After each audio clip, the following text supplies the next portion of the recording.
Okay. Electron acceleration from expanding magnetic vortices during reconnection with a guide field is a new acceleration mechanism we proposed recently and is published in APG this year. I want to acknowledge the support from NASA Heliophysics Career Grant and SR Grant and NSF EPS Core Program.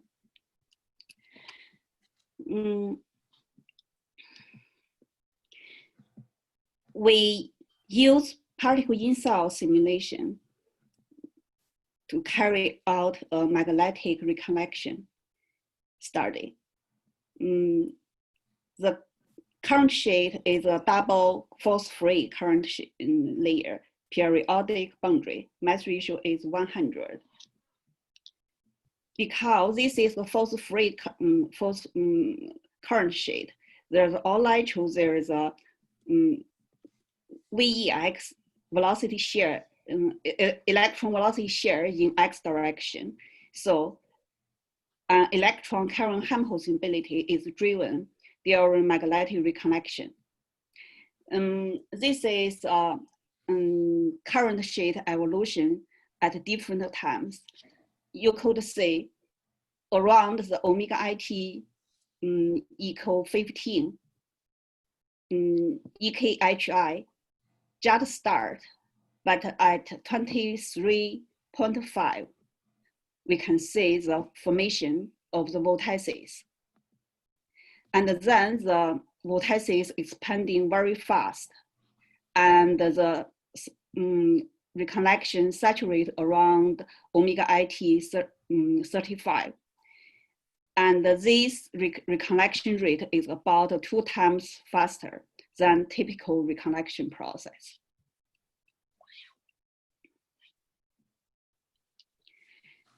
The growth rate of electron carrying Helmholtz instability is proportional to the electron velocity share, which increase as the current sheet shrinks.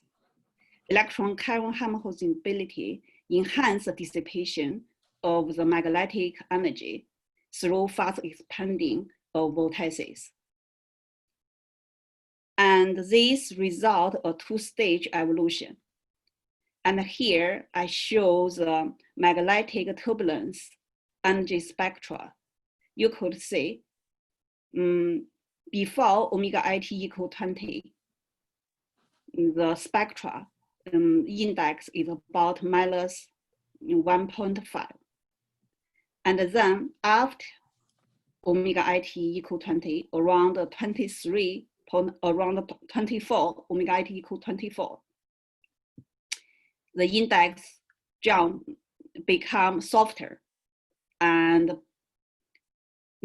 become minus 2.7. During this speed, the expanding of magnetic vortices lead to an inverse energy cascade. It means the spectrum becomes softer, implying the energy, magnetic energy, transfer from small scale to large scale.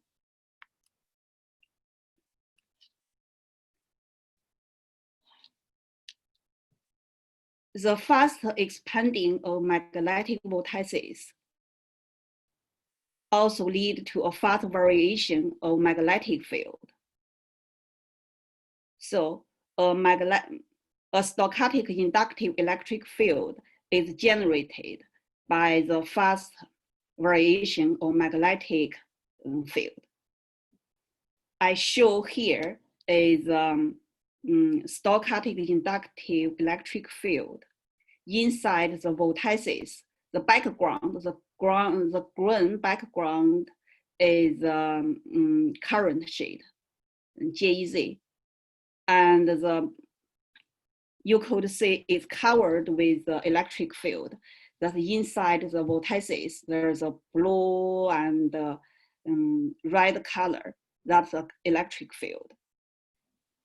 Because this is the electric field is produced by magnetic turbulence. So the inductive electric field is random. And the induced electric field compared to the typical reconnection electric field is much, much larger.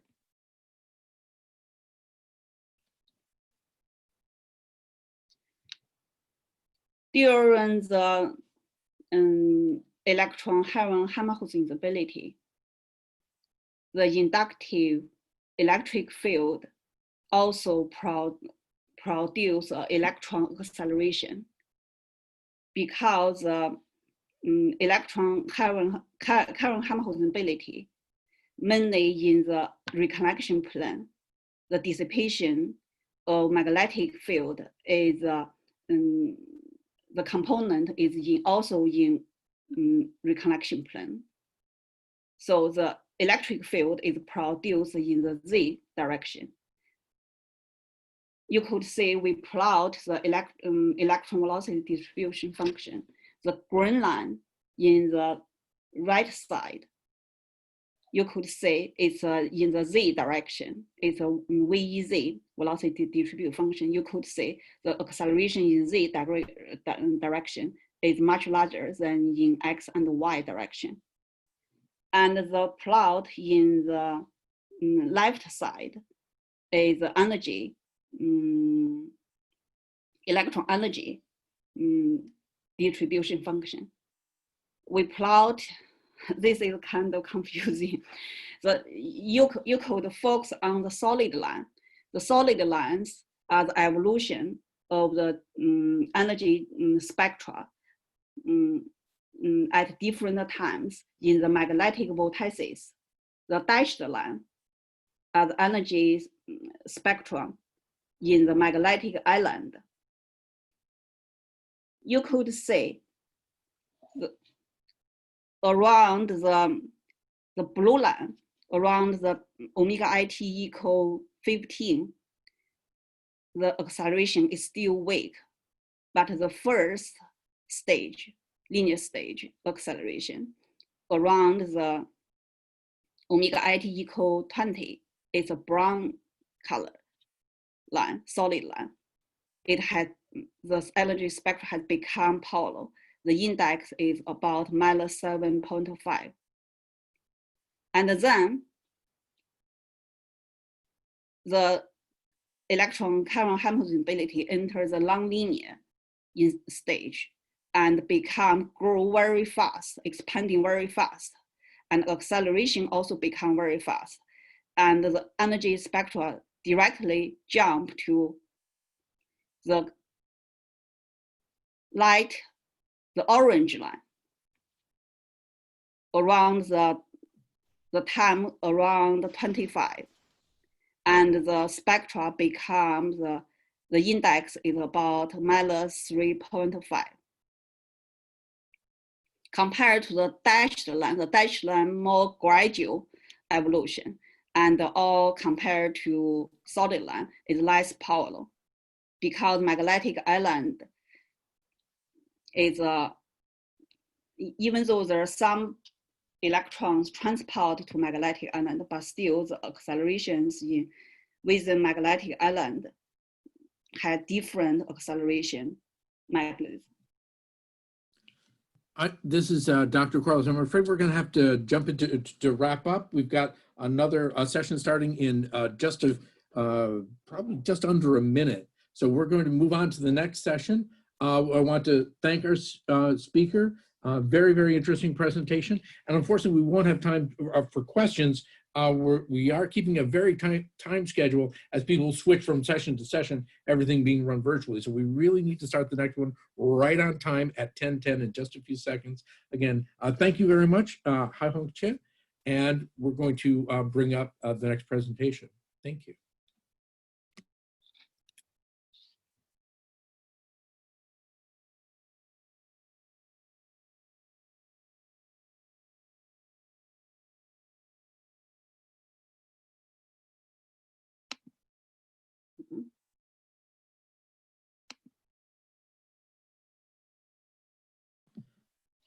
I have 11:10. Our next presenter is Lakshmi Biji from CESI, presenting on hemispherical asymmetry of large-scale plasma flows. Is this person on the call? Not hearing anything. Then I'm going to ask one question quickly of Haihong Che from Arnold Benz. Are you proposing 2 phases of acceleration, or is there a smooth transition from soft to hard distribution? Haihong, can you answer that question? Or have you dropped off?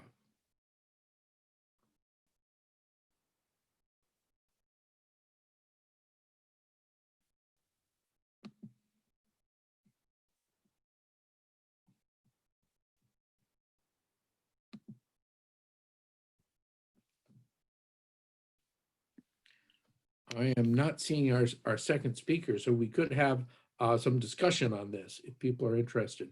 Again, if you are tuning in at this time for Lakshmi Biji from CESI on hemispherical asymmetry of large-scale plasma flows, we don't have that speaker with us at this time. We can continue a bit of a discussion on the last presentation, which was electron acceleration from expanding vortices during reconnection with the guide field. Okay, can I share one slide? Please do. But I couldn't do it.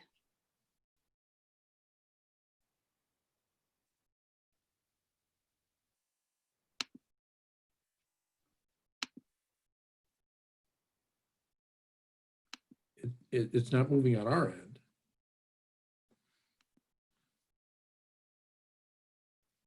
Is it moving on your end? No. Is it delayed transmission? No.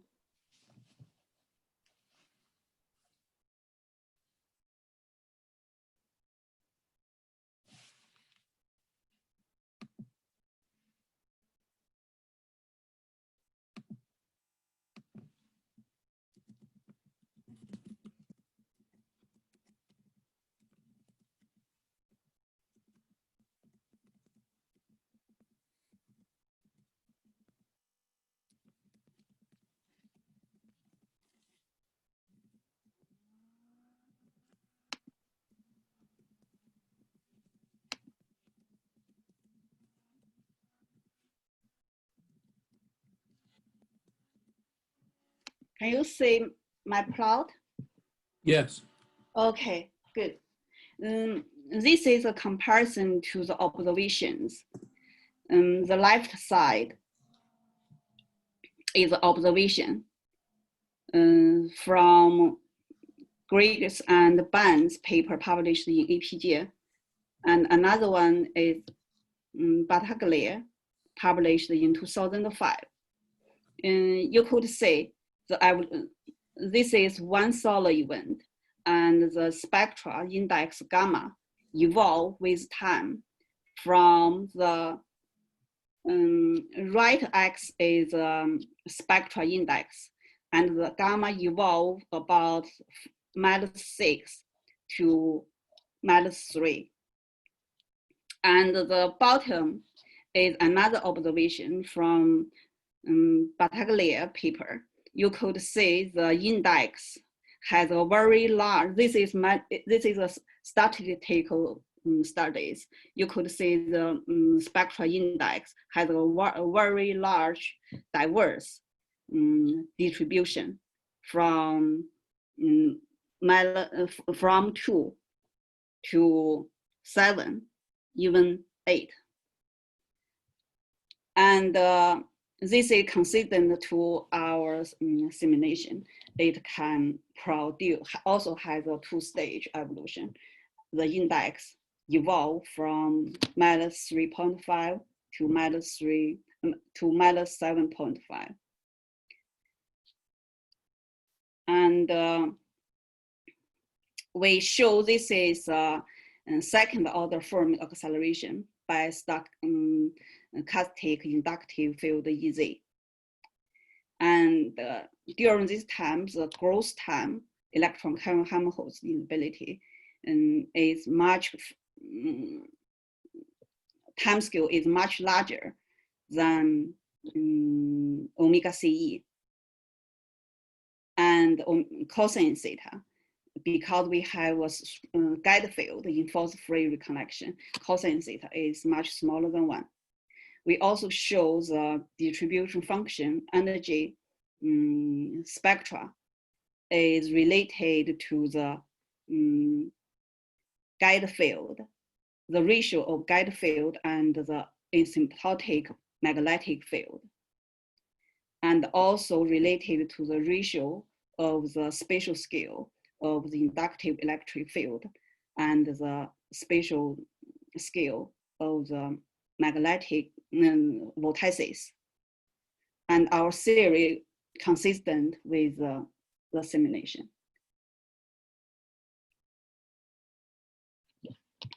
Okay, we propose a new two-stage acceleration mechanism.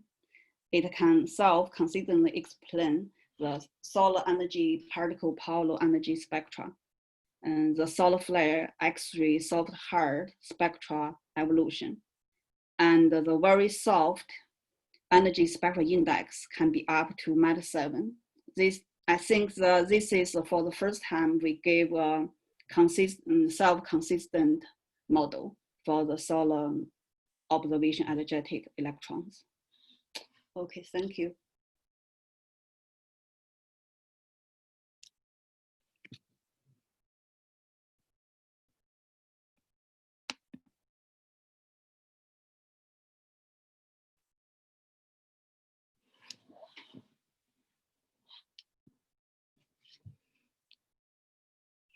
If we still have time, I have a question. Okay. You know, there are two types of solar energetic particles events, impulsive and gradual. Your mechanism explain what type of solar energetic particle? Impulsive events or gradual events? I think that where model can explain the very common observed solar flares that are cataloged by the GOIC goals category from the CMBX, all have the similar evolution spectra. Okay. We have another question from Arnold Benz. Are you proposing 2 phases of acceleration, or is there a smooth transition from soft to hard distribution? This is a very, very interesting question because I found in magnetic vortices, they depend on the location, the acceleration region. If it's in the magnetic vortices, it's not a gradual evolution, but it's not in the magnetic vortices in other region. For example, in island or in other location outside the magnetic vortices, because electrons accelerated in the vortices can be transported to other location, but the background electrons also can draw with accelerated electrons. So the evolution of spectra is gradual, especially in the nonlinear stage. I think this is understandable. In the nonlinear stage, perhaps there's more particles, electrons, escaped from the vortices. Thank you very much. Let me thank our speaker. Thank you very much for presenting today. It's very much appreciated. Well, let's bring up the next presentation. Our next speaker will be Amir Jafari, who will be speaking on nanoflare theory and stochastic reconnection. Dr. Jafari is from Johns Hopkins. I have to say, I really appreciate, as a statistical astrophysicist, the continued discussion of stochastic processes. Very interesting. We can bring up the next presentation. and then we'll get started right at 20 minutes past the hour. Hey everyone, can you hear me? Amir, we can see you, but if you'll want to share your screen. Click on the green button at the bottom. Take your mouse, run it all the way down to the bottom. You'll see a toolbar that pops up, and the green button for sharing screen. There it is. Okay, hi everyone. I'm going to talk about a statistical framework that we have recently developed, which relates nanoflare theory in astrophysics about the coronal heating problem and the stochastic reconnection in plasma physics. Let's just start with the nanoflare theory. There is this famous problem of coronal heating and its resolution, nanoflares, put forward by Parker a long time ago. The problem is that the question is why the solar corona, which is far away from the sun, is orders of magnitude hotter than the solar surface. It's a puzzle because it's like your coffee mug is orders of magnitude hotter than the coffee it contains. So there are many theories to explain this to date. But one of the famous and very plausible resolutions is the nanoflare theory of Parker, forward in 70s and 80s, which basically states, well, in the solar corona, you have many simultaneous magnetic reconnection events during which magnetic field gets annihilated, and as a result, heat is generated. This is the Parker's nanoflare theory in a nutshell. But in order to understand this, we have to remind our results from of magnetic reconnection. Again, it's a very complex phenomenon, and it depends on properties of environment, turbulence, resistivity, different instabilities. But in a nutshell, you can imagine two regions of plasma with oppositely oriented magnetic field lines, like this one at the left. And because of the high energy state of the system and different instabilities, magnetic field lines basically break up and reconnect again and give rise to a different topology, like this one at the right. During this process called reconnection, magnetic energy is converted into heat, which is basically why Parker actually used this process in order to explain heating process in the corona. And also you have jets of fluid, which is basically the source of this kinetic energy. Now, basically we can see these nice magnetic field lines. What we see in nature or in laboratory plasmas are these fluid jets, eruptive fluid motions in the plasma as a result of magnetic reconnection. So this is reconnection in a nutshell. But in the solar corona, you have turbulence. So you have to use a turbulent model for reconnection, which is called stochastic reconnection, put forward by Lazarian and Vishniak in 1999. Again, in a nutshell, if you imagine a turbulent plasma, instead of these nice, smooth magnetic field lines, you're going to have stochastic field lines, like these figures on the top.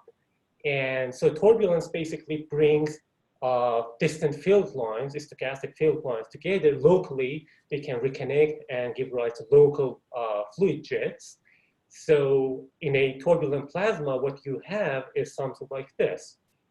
Many simultaneous reconnection events at any scale in the initial range of turbulence will happen.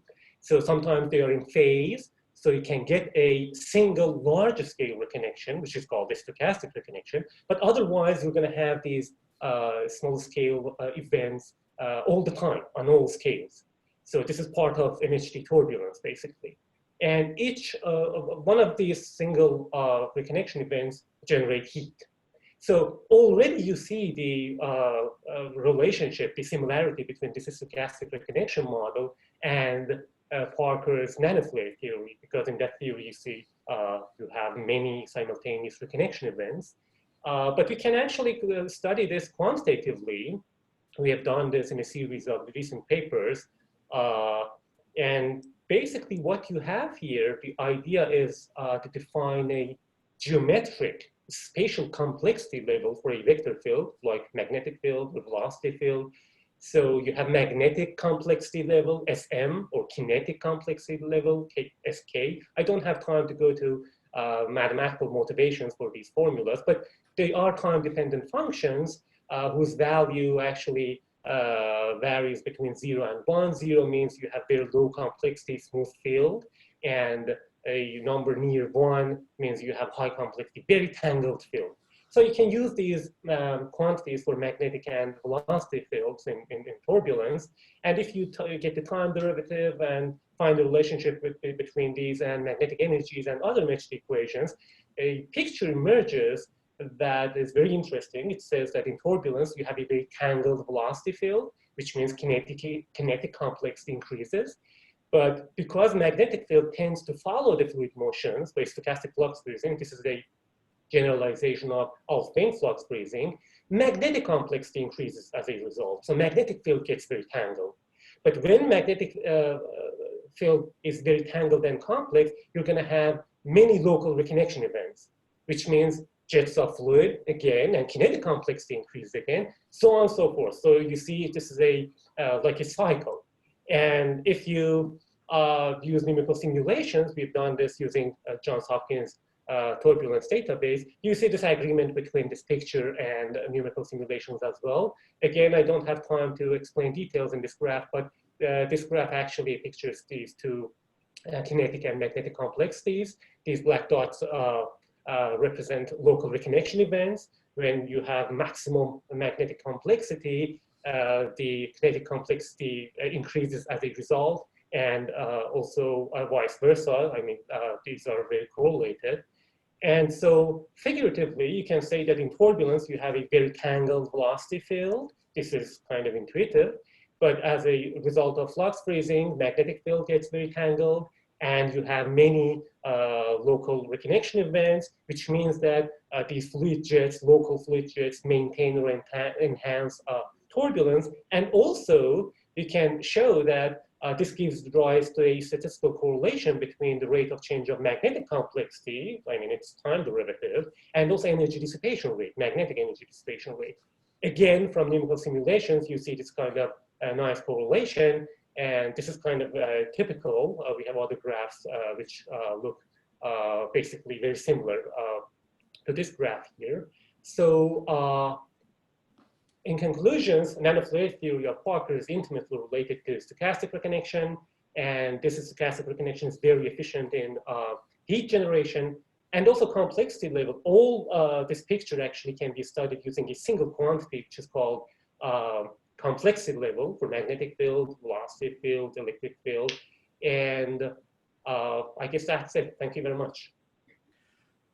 Thank you. Thank you very much for your presentation. We have time for some questions. Let me start by asking a question myself. This is David Corliss, University of Toledo Hot Start Group. The question is about the timescales that are involved in these turbulences and in these reconnections. Are we looking at, now, of course, the magnetic field, they're going to move very, very rapidly, but a lot of this is connected to the flow of physical material. Through convection and turbulence and other processes, and that's going to move more slowly. So what kind of timescales are we looking at? Well, basically, if you get back to this qualitative picture over here, what are you asking? I guess you mean that at any scale in the initial range, you can move a magnetic field lines very rapidly, but you can't do it with the fluid. So yes, at large scales, this is true. You can see that kind of very rapid eruptive fluid motions on large scales. But we are, mathematically, we are using the renormalization group invariance here, which means this can happen at smaller scales. When in the initial range of turbulence, you go to smaller and smaller scales, there you can actually move the fluid very rapidly. So at larger scales, yes, fluid is kind of have kind of, you know, delay in following magnetic field motions, magnetic field lines. But at smaller scales, this can happen very rapidly. But the qualitative picture, because we are talking about a kind of arbitrarily scaled in the initial range, it doesn't matter when you look at the statistical correlations, because you are summing over all these scales. This statistical correlation is always there. So it's not a real problem for this correlation. I don't know if I answered your question correctly. That covers it. Thank you very much. Do you have another question here from Ward Howard? Would you please explain the mathematical construction of the field complexity, S? Yes, over here. Yeah, basically, for this, you have to use the renormalization or coarse graining methodology. This picture is mathematically, it's very related to renormalization theory. As I said, in quantum field theories, particle physics, you can use this very powerful methodology. Here as well, in tourbillons, we use the same methodology as in quantum field theory and other branches. But here, the motivation is very simple, actually, and the picture is very intuitive. In this formula, for example, Sm, the same thing for velocity field and other vector fields, BL, these hats actually are the unit vectors. So hat BL means that unit vector along the magnetic field. That L, little l index, means that you are averaging the magnetic field in a portion of in a fluid parcel of scale L, length scale L. Capital L means a larger portion of plasma. So this is basically a cosine of angle between these two magnetic fields, one in a smaller parcel of fluid and the other one at a larger parcel of fluid. So you're getting actually an RMS value of the angles between these two magnetic fields. This is the motivation. And I can give you some references. It was here actually. You can take a look at the first paper. It's published recently in PRE.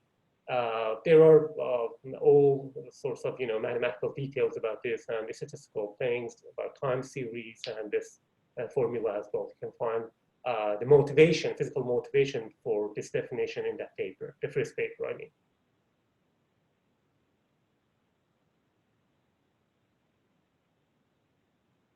Are we good?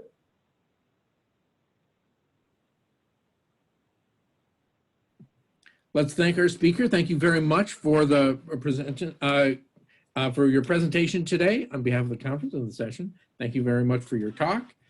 We have a little bit of a break in our schedule at this point. We don't have an 11:30 talk. Our next presentation will be at 11:40. Changxi Zhang will be presenting on the role of plasma oscillation in solar nuclear fusion.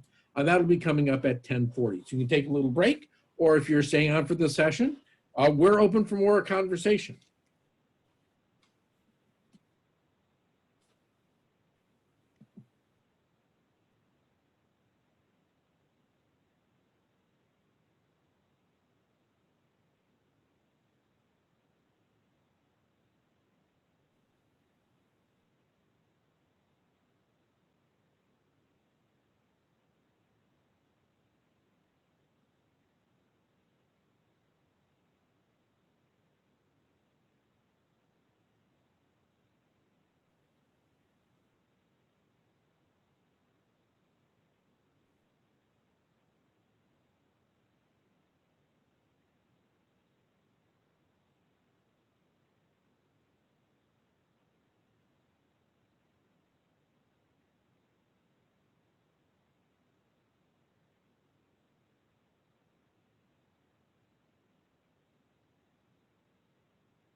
Good morning and welcome to the 1140 session of session 106, The Sun. Our next presenter will be Changxi Song from Alabama A&M, presenting on the role of plasma oscillations in solar nuclear fusion.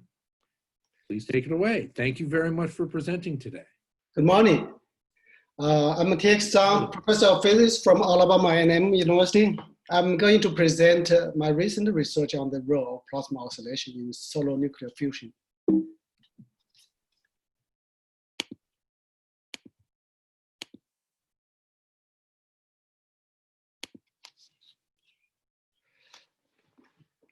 Due to nuclear fusion, the sun at present emits energy about 4 times 10 to 26 joule per second. To have this luminosity, the sun in its core needs to fuse nuclear at a rate of about 4 times 10 to 38 protons per second. Fusing every 4 protons into a helium nuclear produces 27 megaelectronvolt nuclear energy from the missing mass. To complete the fusion of all the cores 10 to 56 protons in the whole life, it takes 10 billion years. For nuclear fusion between protons to occur, the 820 keV Coulomb barrier must be overcome. Since the core temperature is only about 1.5 keV, much lower than the Coulomb barrier. Then according to the Maxwell-Boltzmann distribution and the classical physics, there should have any proton to be able to overcome the Coulomb barrier and get fused. From quantum physics, protons with any energy are possible to tunnel through the Coulomb barrier. The gamma tunneling probability is inverse exponentially proportional to the square root of the ratio between the gamma energy and the particle energy. With the quantum effect, 1 part per million protons in the core can tunnel through the barrier to form diprotons. In the highly dense core of the sun, the collision frequency between protons can be about 10 to 13 Hertz. Then the rate of diproton production can be about 10 to 36 diprotons per second. Diprotons are unstable. Most are separates back to the 2 protons. Very rarely forms a deuterium by emitting a positron and a neutrino and get fused. This gives a fusion rate 10 to 20 times higher than they actually measured. In the conventional model of stellar nuclear fusion, the Fermi theory is applied to calculate the probability of positron decay, determined by the inner product of the wave function of diproton and the deuterium. To explain the sun's fusion rate, this probability must be as small as 10 to negative 24. The conventional model of stellar nuclear fusion indeed calculate this result, so that explains the solar nuclear fusion. But we recently found the calculation was inconsistent. So that might not be physical. In the conventional model of the solar nuclear fusion, the wave function of bounded deuterium, both inside the potential veil and the outside the veil, were exactly solved from the Schrödinger equation. But the wave function of unbounded diproton outside the potential veil was given by the Coulomb scattering wave function. This is not physical, inconsistent, because the energy of 2 scattering protons is much higher than the energy of diproton. The wave function cannot continue at the wall. So using the Coulomb scattering wave function to replace the outside wave function of diproton greatly lowered the probability of positron decay, and thus extremely under-calculated the fusion rate. Therefore, the rareness of positron decay is not significant enough to inhibit the solar nuclear fusion to the measured level. In this study, we propose another mechanism to inhibit solar nuclear fusion to the present rate. We found that plasma oscillation can play this role. Plasma oscillation inhibits solar nuclear fusion to the measured level by reducing the plasma dielectric constant, so that increases the Coulomb barrier and weakens the tunneling probability. With the plasma oscillation, the plasma dielectric constant is given by 1 minus the square of the frequency ratio between plasma and the wave. Plasma oscillation decreases the dielectric constant of plasma, which increases Coulomb barrier and the gamma energy, or decreases the tunnel probability, so that it lowers the fusion rate.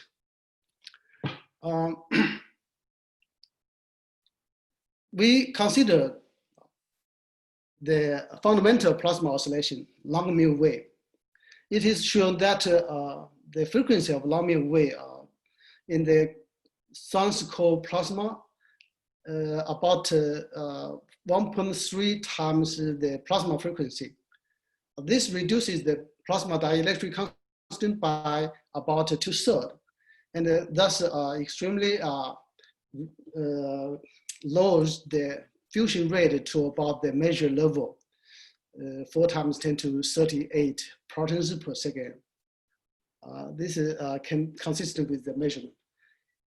In addition, the reduced due to the reduced plasma dielectric constant, the speed of light in the plasma becomes greater, so that fusion same amount of protons can release more nuclear energy. Therefore, to have the present luminosity, the sun needs to fuse less protons to give the same amount of luminosity, and thus release less neutrinos. This may also explain the well-known solar neutrino missing. Summary and the conclusion is this given by this flow, but give here.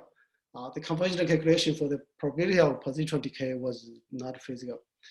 We propose a new mechanism for plasma oscillation to significantly inhibit the solar nuclear fusion. We show the long mu wave can play this role. Also, this mechanism may also explain solar neutrino missing. Thank you. Thank you. Thank you very much for your presentation. Have some time for some questions. Yes. You can post those in Q&A or in chat. I can pick them up. But let me start off with asking you, how do these processes and these times change as the sun ages? So as you're looking at the core and more iron-56 accumulates, what do we see evolution from an evolutionary sense? You mean the age of the sun? Yes. There is a decrease in hydrogen, a decrease of protons in the core as we move in the direction of eventually the next stage as a red giant. What will happen? I'm not sure about that. Right now, the total new protons, number of protons in this core is around 10 to 15. According to the present luminosity, the reaction rate, it takes 10 billion years. That's the lifetime. It has a very long ways to go. Yeah, long ways to go. My mechanism looks like it show the lifetime maybe longer, because dielectric constant reduced and the light speed maybe is larger in the plasma. So same amount of protons fuse more energy, and lost, so the rate could be lower, and thus need more time to fuse all the protons. That means lifetime is greater. Yeah. All right, thank you. Thank you very much. And we're going to move on to our next presentation now. Thank you. Thank you for presenting.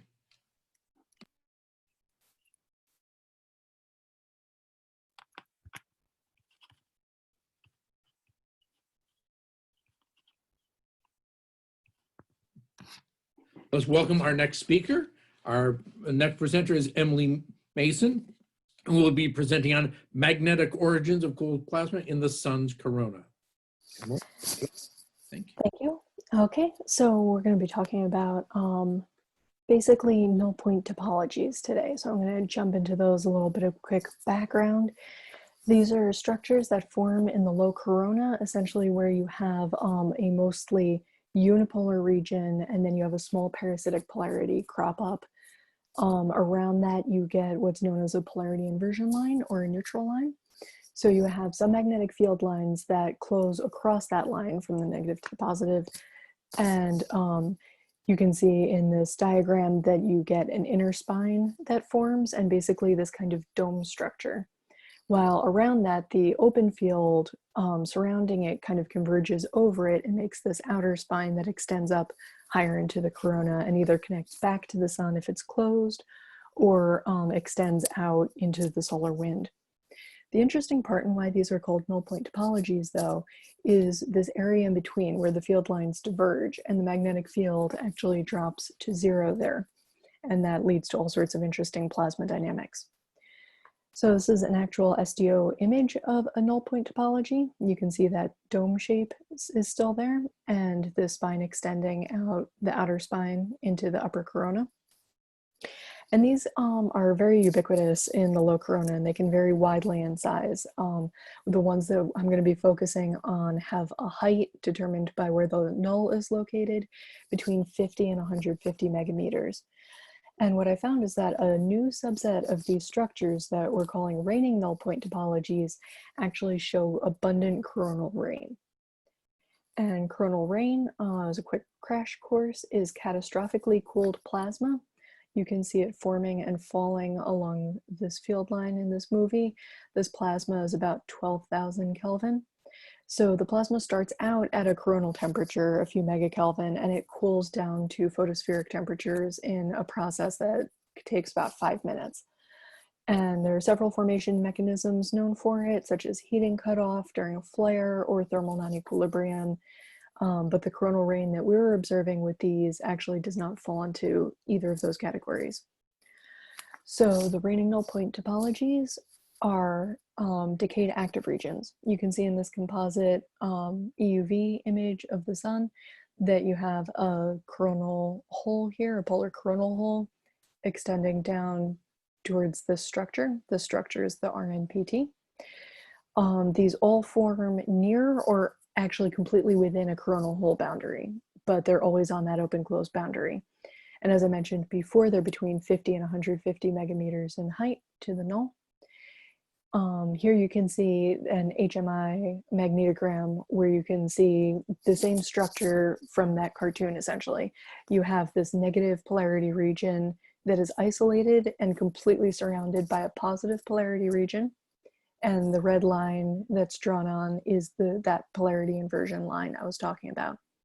You can see the same line in this image down here. This is 211, to really focus on the fact that you have this lack of emission, which is a sign of a coronal hole that extends right down to the bright foot points of the dome itself. So I'm going to show some of the rain. This is another composite movie. The gold is AIA 171, which is around a half a megakelvin temperature plasma. And the red is 304, which is in the tens of thousands Kelvin. It's much cooler, so that picks up the coronal rain. And you can see that all of that red signal that's just forming and falling around the whole outside of the dome is these torrential downpours of coronal rain. And a lot of it forms actually along the outer spine, which is interesting, and just the novel part of these, because this is coronal rain that's forming on open field lines. And that has not been observed before. All of the mechanisms that we previously had for coronal rain formation dealt with closed field lines because it dealt with the heating that was required to catastrophically cool the plasma. If you're interested, there's a couple of links down here to the paper on these. And then the context images again on the right to show this is the same structure. Now, as these age, you can see this is the same event 2 weeks later when it reaches the other limb. And you can see that the structure is still in place, but most of the rain has stopped. So these evolve with time, which is one of the interesting things that we want to study. Why does the rain form, especially in the open field, early and then dry up later? But to summarize, this was the observational discovery of raining null point topologies. I started out with 3 events. I now have 60. And we were proposing that interchange reconnection is actually what's causing the coronal rain on the open flux tubes, which gives us a great new indicator for slow solar wind escape, given that it's forming on the open flux tubes. Emily, I where... think we lost your voice. Oh no, can you still hear me? Hello? Yeah, I can hear. No problem. Hello? Yeah, I can hear you too, Emily. Oh, okay. Yeah, we can hear. I can hear. Okay, excellent. So since the rain is forming on open flux tubes on an open closed boundary where we expect a lot of slow solar wind to come from, coronal rain can actually be a good low corona indicator of the origin regions of slow solar wind to help us connect the outer solar wind and in situ measurements to low coronal measurements.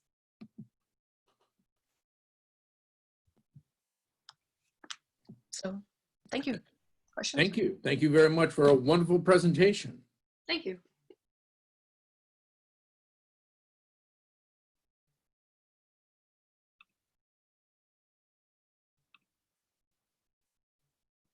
Now that you have a larger body of data, you've got about 60 of these recorded, what are you able to do now that you have a larger collection? What kind of studies do you see coming next?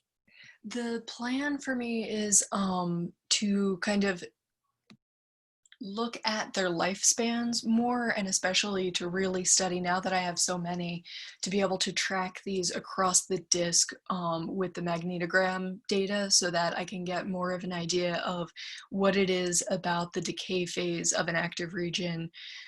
We suspect that the dispersion of the magnetic field as it decays is what's really driving the interchange reconnection.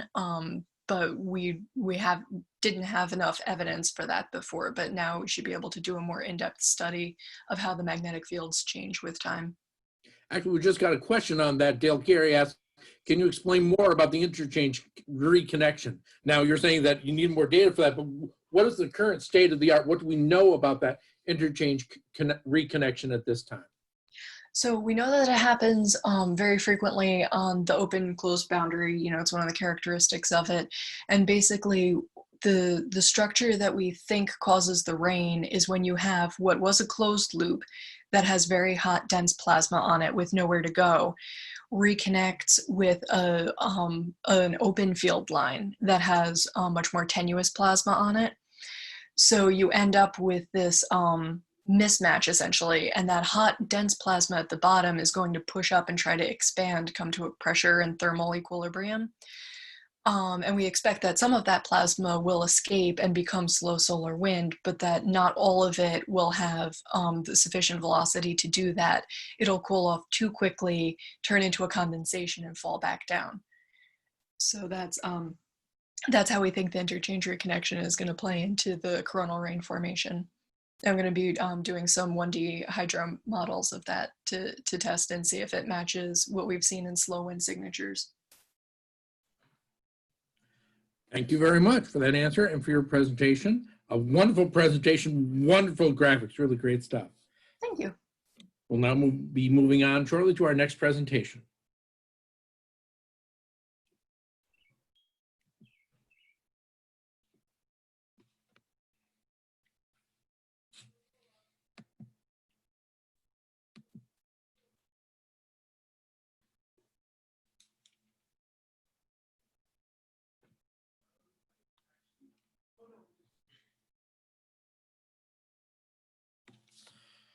Good afternoon for those who are on the East Coast. Good morning still for everyone else. Welcome to the 12 noon Eastern Time presentation in session 106, The Sun. Our next presentation will be by get the name right, Kostas Alexandrakis of the University of Ioannina. The presentation is modeling of the brightness of the chromospheric network based on ALMA high-resolution observations of the quiet sun. Costas, take it away. Thank you very much. Thank you, Chair. Good afternoon, colleagues from the American continent. Good evening, colleagues from Europe. I will not say much about ALMA. Let me see how can I get to the next slide. What's wrong with it? There, my talk will consist essentially of two parts. In the first part, I will speak about the average quiet sun observed from full disk ALMA images. In particular, I will speak about normalization of the images. And then I will go to high resolution images and how you can measure the brightness temperature from ALMA images, and then invert that to compute the electron temperature in the chromosphere. Okay, in a work that was published 3 years ago, we took advantage of the fact that the absorption coefficient is proportional to the inverse square of the frequency, and reduced measurements from different frequency bands to a common reference frequency, 100 gigahertz, and combined the results according to this formula. And this figure shows what we got. A nice linear relation between the brightness temperature and the logarithm of mu, that's the center to limit variation, for band 3, band 6, and we also added some old observations by Bastian et al. At 353 gigahertz. Now, this linear relation between brightness temperature and log mu implies a similar relation between the electron temperature and the optical depth. For this kind of relation, the brightness temperature as a function of mu takes this form, so you can fit the observations, obtain the coefficients A1 and A2, and go back to this relation and compute the electron temperature as a function of optical depth. However, if you put more recent data, and this is the data that we added in this part of the figure, and I know that this data was normalized so that the brightest temperature at disk center is 7300 K in band 3 and 5900 K in band 6, according to the values recommended by White et al. While the commissioning images were not normalized, you can see it's a mess here. Something is wrong, particularly with band 6. You can do a different normalization. This is shown in the next slide. Assume that the linear TB log mu relation holds, and also that band 3 commissioning normalization is correct, and you get an almost perfect fit. Band 3, band 6, and here I replace the old observations of Tim with brand new band 7 observations obtained for a single day on January 8, 220. Now, it is interesting that the curve appears to flatten at high frequencies, but we will not discuss this in this presentation. It is for future work, just because this is just a single day's observations. Now, as a result, we can propose new values for the brightness temperature at disk center, 7324 for band 3 against 7300, very close to the values recommended by White et al. But in band 6, we are about 400 K above the recommended values.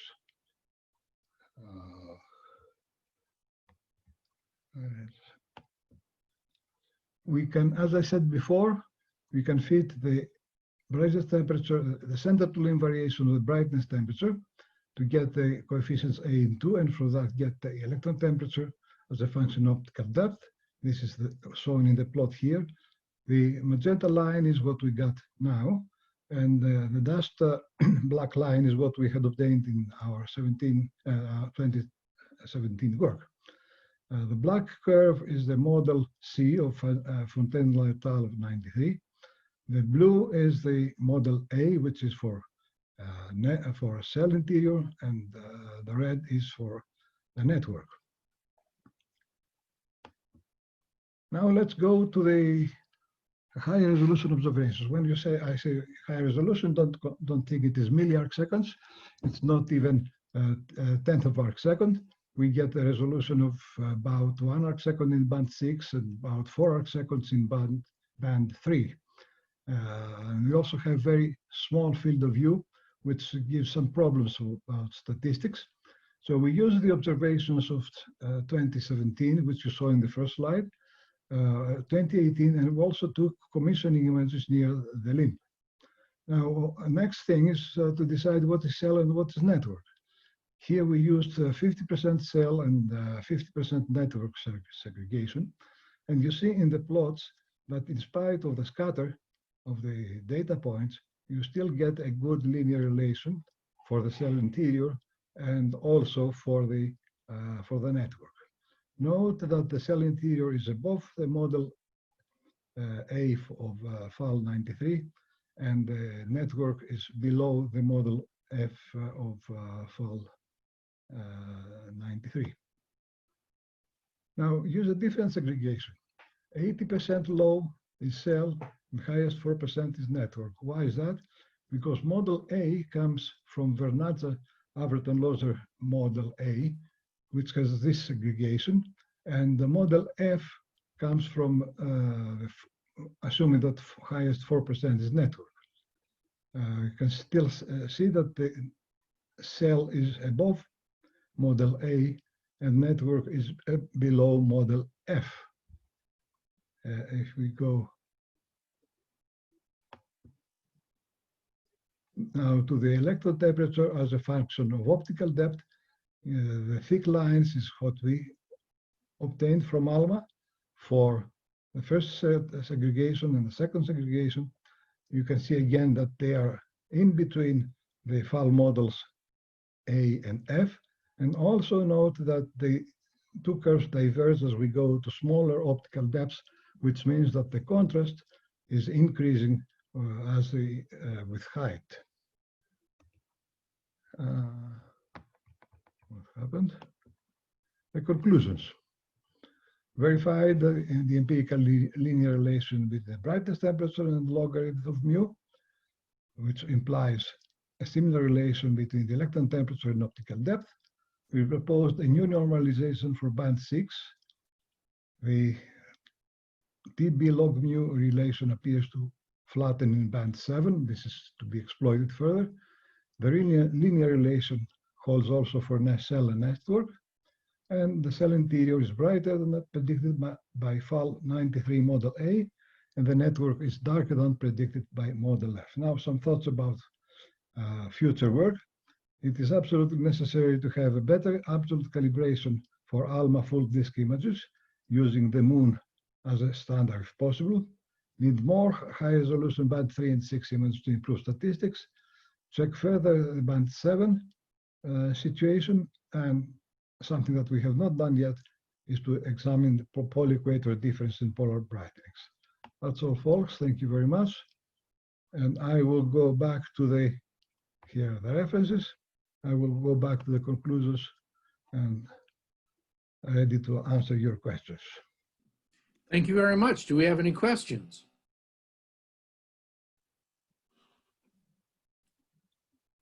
We are just a little tight on time. We want to get ready, get set up for the next presentation starting at 12:10, less than a minute. So we'll move on to the next one. But let's thank our speaker again, Dr. Alexandrakis. Thank you very much for presenting. It's an excellent presentation.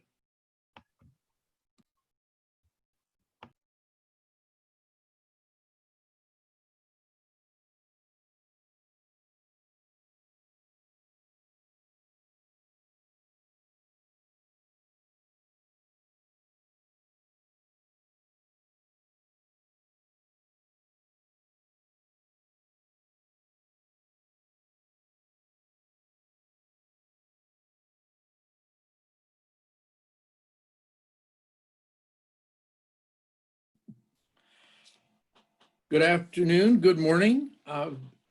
Thank you for coming to our 12:10 presentation. Presenting on behalf of an extensive team, we have Les Johnson. The subject of this talk will be the Solar Cruiser mission concept, enabling new vistas for heliophysics. Looking forward to hearing this talk. Dr. Hi. Take us away. Yeah, Good afternoon, virtually, to everybody, whatever time zone you're in. Thanks for taking the time to hear my presentation today. I hope you can see the slides. What I'll be talking about is a mission concept that has been proposed to NASA's Science Mission Directorate.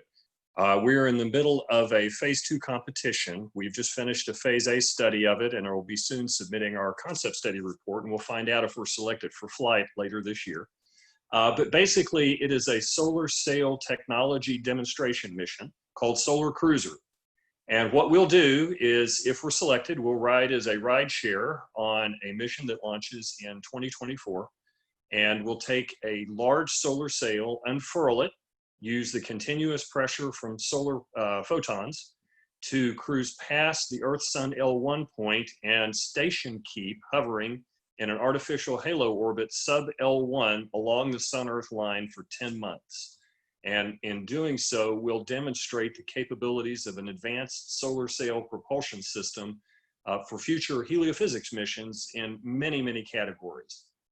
Our solar sail is pictured on the bottom right of this picture. And the size of it is not a typo. It's over 1,600 square meters. That's about 40% the size of an American football field, so it's pretty big. The spacecraft from which it'll deploy is about a 100-kilogram class spacecraft. The sail material is 2 microns thick, 2.5, 2 to 2.5, it varies a little bit, aluminized, and will reflect light. We are using a boom structure. We will have high-strength composite booms, 4 of them, and the sail will be divided into 4 quadrants. Embedded in the sail will be reflectivity control devices, which are basically thin film devices that when you put a current through them, they change the reflectivity. That will allow us to control the center of mass versus center of pressure from the sunlight pressure and offset, correct for any offsets that might happen between the sailcraft center of mass and the actual center of pressure of the sunlight, which can cause torques on the sail. We also have embedded photovoltaics.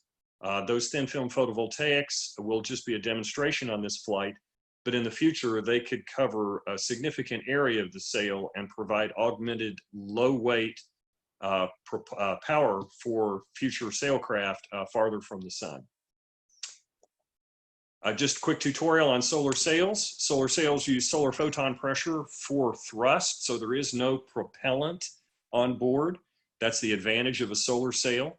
It's a very low thrust system, which means your accelerations are very low. Our characteristic acceleration is on the order of 0.12 millimeters per second squared.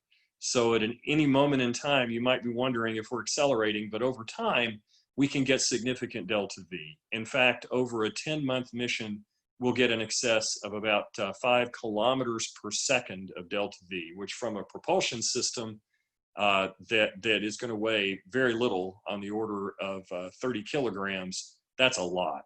And our mission duration could be longer, and we could get upwards of 15 to 20 kilometers a second in an extended mission, but that's not currently planned. We vary the angle with which the light reflects from the sail to change the thrust direction, as shown in the figure.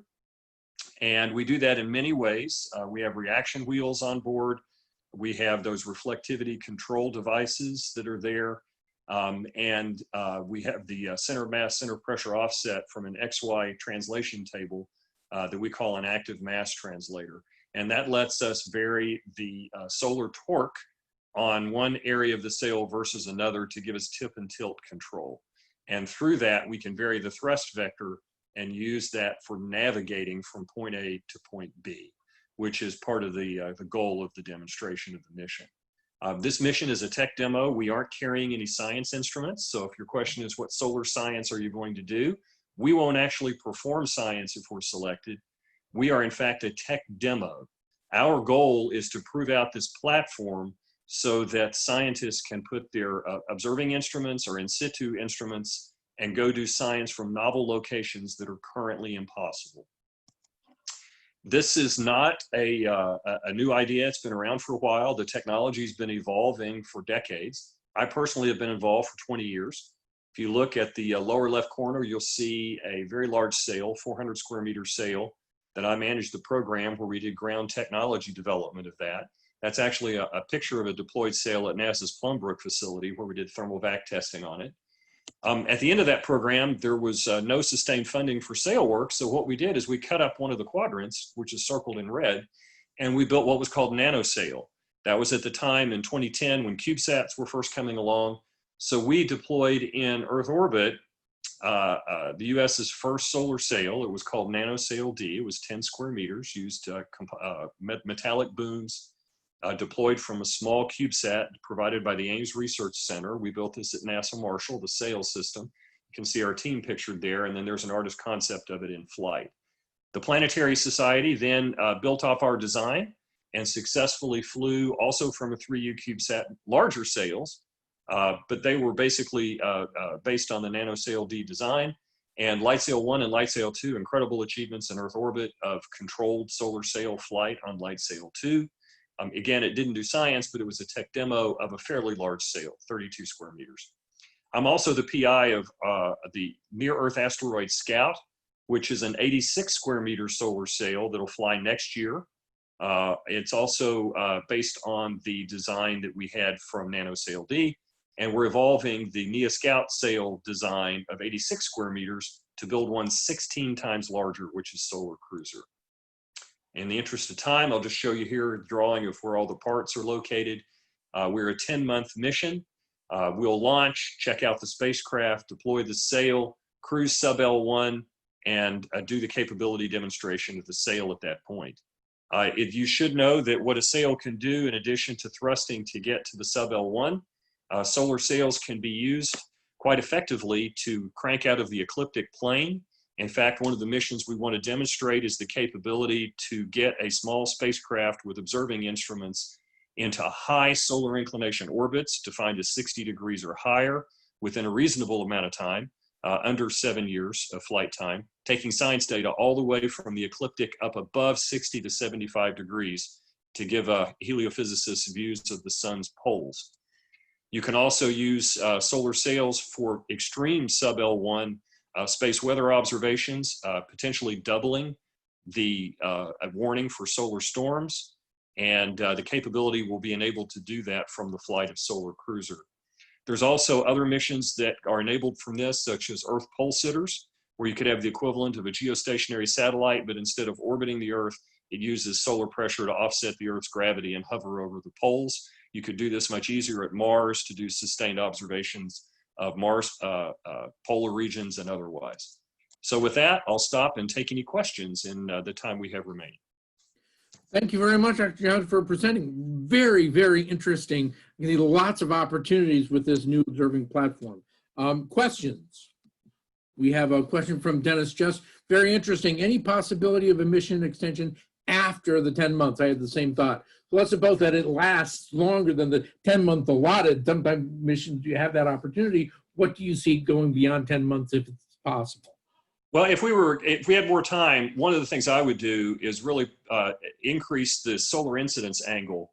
Right now, we have some flight constraints as to how far we can tip the sail and have high confidence that we can manage the momentum. What I would do if we had an extended mission is I would basically test the limits of the sail system. I would crank that solar incidence angle much higher, getting it up to as much as 35 degrees to maximize our ability to inclination change, to test out how rapidly we can get out of the ecliptic plane and do those, enable those observations in high solar latitudes. That's the first thing I would do. That's very interesting. Looking forward to it. All right, again, thank you very much on behalf of the another question? Yeah. Compared to the electric sail, which one more efficient, more better? Well, the electric sail, which uses the solar wind propulsion, is ultimately potentially higher efficiency and quote, better, but it's also much lower in technology readiness level. There have been no successful flights out of the Earth's atmosphere of an e-sail. We're not even sure it's going to work, how well you can steer it, and how well you can control it, and what the effect of the spinning wires would be on the stability of the platform. We have pretty high confidence we can do this with a large solar sail, and the technology readiness level is basically high enough now to go do these missions. I think electric sails will be at that point in 10 or 15, maybe 20 years. Okay, thank you. Unfortunately, we're out of time. We have to move on to the next presentation. We did have one further question on how well this scales up to a science payload. David Alexander mentioned that. Perhaps you could type something in the chat for everyone, but we'll need to move on to the next presentation. Again, thank you very much.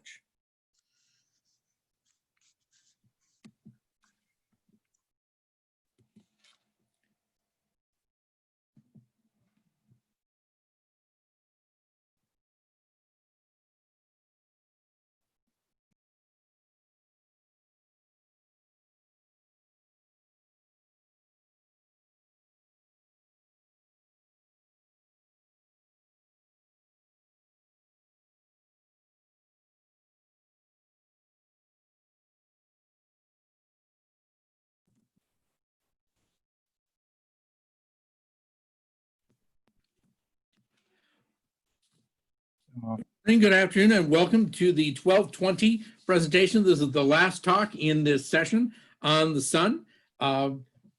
Today's speaker will be Ken Kobayashi, speaking on behalf of a team from the NASA Marshall Space Flight Center. We just heard from Les Johnson, who's also worked on this project, and he alluded to the advantages, the importance of high inclination solar missions. That will be the subject of this talk.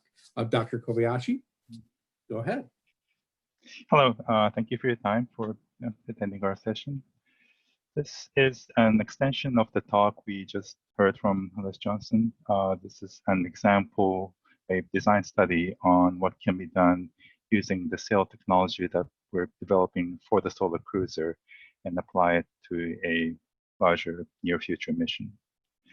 So just talk a little bit about what the science motivations are, so that I think we're all can see what great potential there is in observing the sun from above, which has only been done in a few cases. I think the obvious benefit is to helioseismology, where you're having a data point from above or below would let us see the probe, the polar regions of the sun, or the interior density and velocity maps of the solar interior near the solar polar regions, which is not really possible using observations from the ecliptic plane.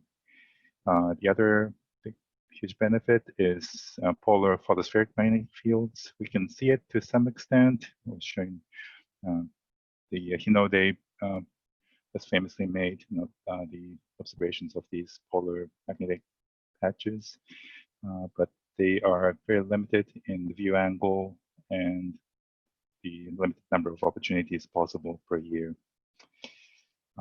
Solar wind is obviously very different at higher latitude, as we've seen from the Ulysses measurement, but I believe Ulysses only made 3 orbits around the sun, so we have very limited amount of data available. A high inclination mission would also allow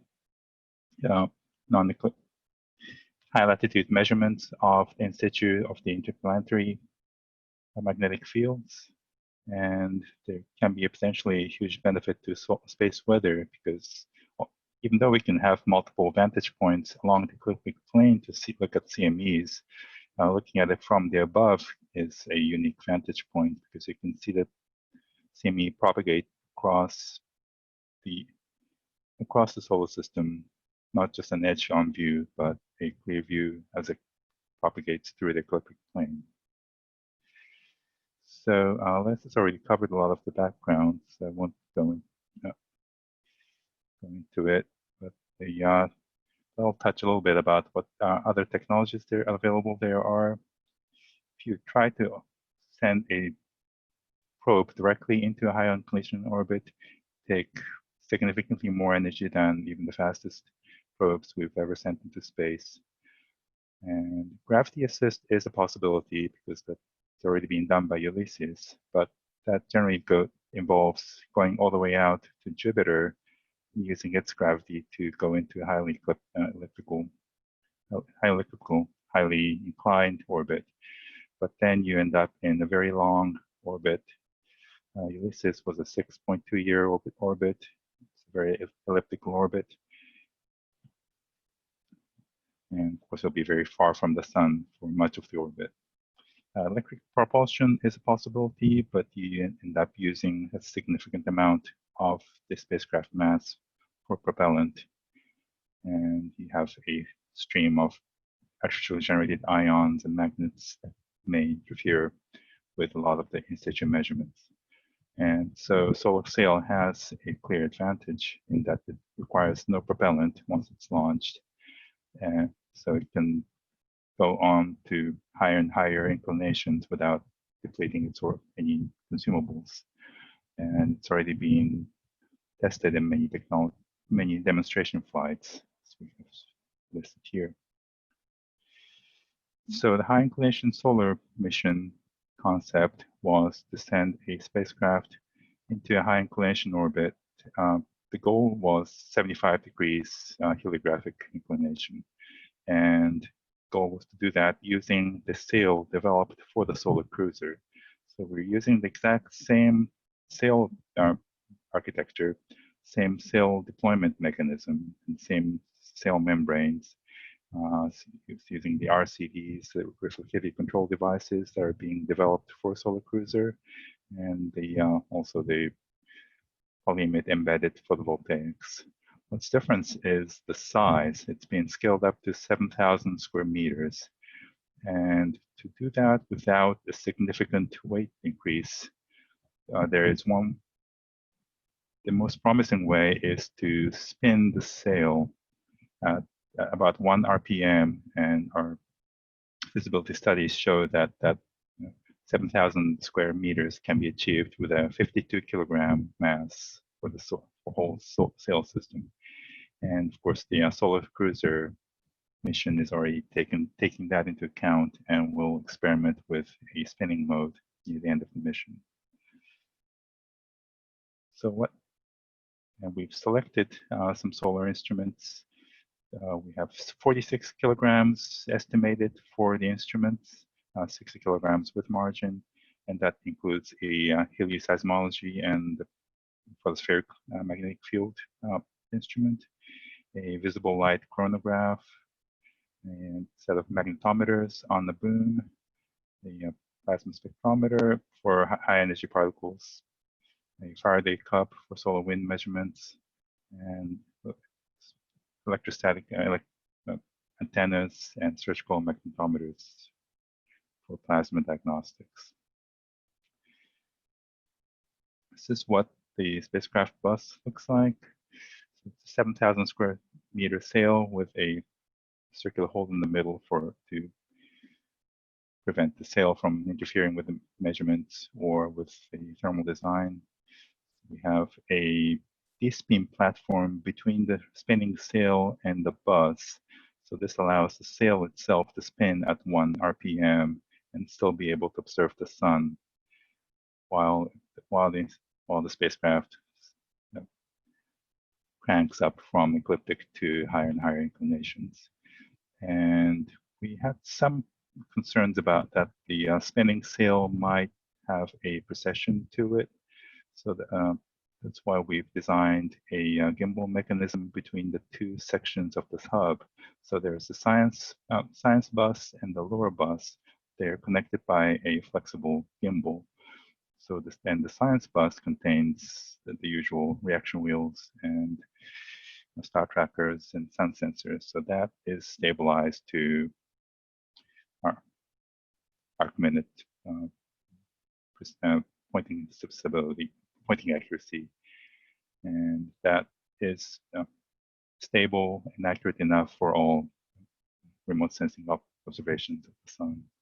And the lower bus will precess slightly with the sail. We'll probably find out how much when the solar cruiser flies. And connected to that below is a spin-up bus, which is used to spin up the sail and then gets jettisoned after sail deployment. And I'll just mention that right now, with their mass estimates, we're looking at, with full margin for the spacecraft and sail mass, we're looking at about 7.9 years from launch to 60-degree inclination.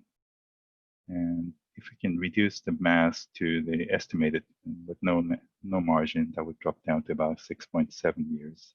And since there are no consumables, the spacecraft would keep on cranking, and if nothing breaks down, they'll reach 90 degrees, and it can basically stay or sway back and forth around the 90-degree polar orbit around the sun. So I think I'm out of time, so thank you.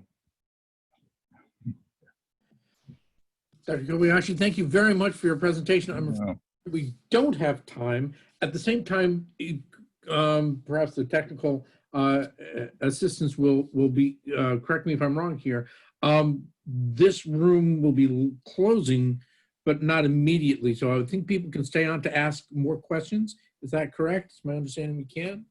But we have to be respectful of people's time. So again, I want to thank all of our speakers. It's been a wonderful session. Thank you to all of the people who have attended. It's been great to have you here. Please look at the presentations, reach out to the presenters.